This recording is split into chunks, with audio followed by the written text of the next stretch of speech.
Hello, welcome to aniplane. It is the third part of I Became a Part-Time Employee for Gods. And the link of part 1 and part 2 is in description or comment box. Let's begin. The protagonist receives a call from Juice Soil, a girl from the Sanguine Guild, who urges him to follow them. In the next scene, the protagonist is shown in a room, shocked by its size. He remembers waiting for the guild master to return from a dungeon after arriving at the Sanguine Guild, which annoyed him greatly. Sitting down, he wonders if they called him to scout him out, but dismisses the thought and is amazed that such people were sent to call him.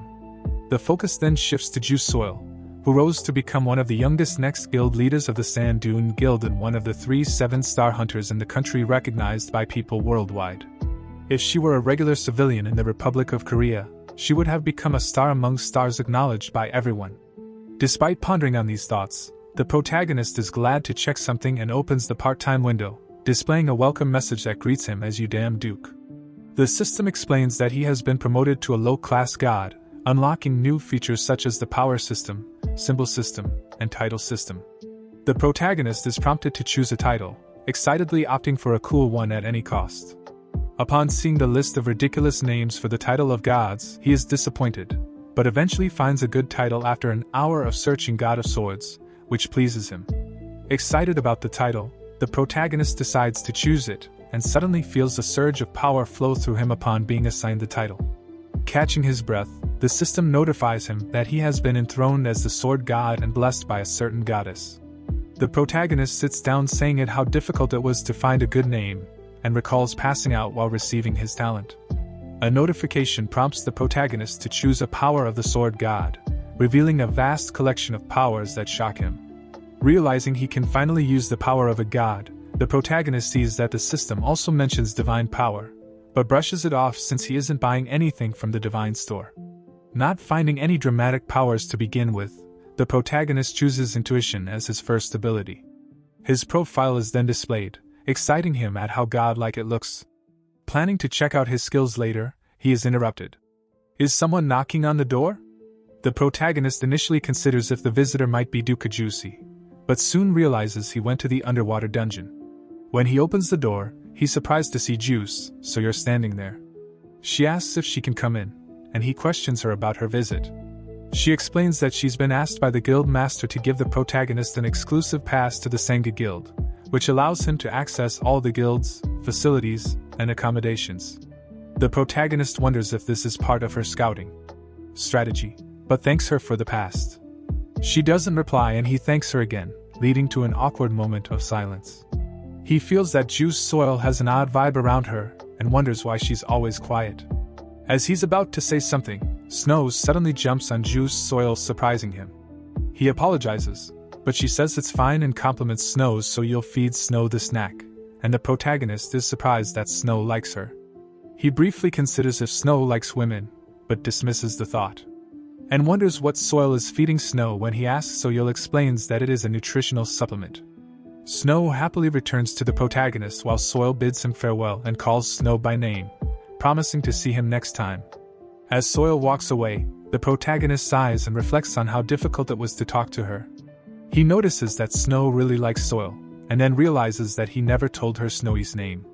The scene cuts to Social smiling as she walks away, leaving the protagonist wondering how she knew Window's name. Subsequently, we observe the protagonist browsing through his phone, searching for advice on how to handle a stalker. He contemplates his options with Juice, so YUL, and reflects that although she seemed normal, he never expected her to be a stalker. Suddenly a notification appears, but he ignores it. However, he becomes increasingly frustrated as numerous notifications all at once. The system informs him that the part-time job he had requested has been updated. The protagonist is surprised and decides to investigate the job, which involves feeding Cerberus and comes with double the pay as a reward. The protagonist was taken aback by the sudden job offer and decided to push aside thoughts of the stalker girl.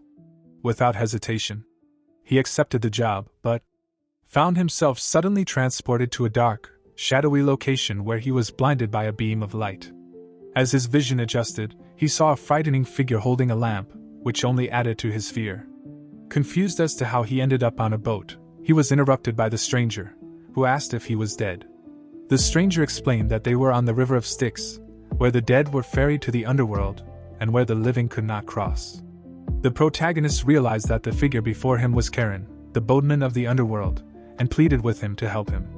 Across the river, he explained that he had urgent business to attend to, but Karen flatly refused, greatly frustrating the protagonist. The protagonist persisted and asked where he could find Hades, the lord of the underworld, but this angered Karen. He chastised the protagonist for recklessly speaking Hades' name and threatened him. In a mocking gesture, the protagonist suggested other random titles for Hades, which only served to further infuriate Karen. Karen removed his side and urged the protagonist to leave, threatening him. Once again, despite being the one to provoke Karen, the protagonist urged him to back off. This greatly annoyed Karen, who attacked the protagonist only to be easily dodged. The protagonist calls upon Snow and uses her to cut through Karen's side. Karen is shocked that the protagonist is holding an item like that and recognizes it as the same weapon Hercules used to beat him and cross the river alive. The protagonist interrupts him by wiping the club on his head and urges him to hurry up, but Karen asks him to pay for the fare. The protagonist gives him a menacing look, scaring Karen, who quickly prepares to leave and urges the protagonist to sit down. The protagonist arrived at their destination and thanked the Karen for the ride. However, when the protagonist looked away, the Karen attacked him, but the protagonist activated his sword god power intuition and easily dodged the attack. Realizing the power of intuition, the protagonist decided to beat up the Karen. After the beating, the protagonist was annoyed at the Karen for wasting his time, but was interrupted by someone who asked if he was in charge of Cerberus.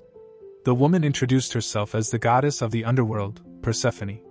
She explained that her husband was angry that there had been no reply to a job request and that if it weren't for the protagonist, he would have left the task to her. The protagonist introduced himself as Downback, and was surprised to be speaking to Persephone. She offered to escort him to Cerberus, explaining that Cerberus was far away. She also revealed that her husband had asked her to stop bringing Cerberus to the front because many part-timers would run away upon seeing him. When the protagonist asked why her husband had made this decision for Stephanie, explained that her husband thought that only those with the skills to subdue servers should be allowed to handle him, the protagonist realized that it must be a test. Although he was nervous, he reminded himself that he was the great sword god and that Cerberus was just a dog. When they arrived for Stephanie pointed out that Cerberus was right in front of them. The protagonist saw the three-headed monster and realized how dire the situation was.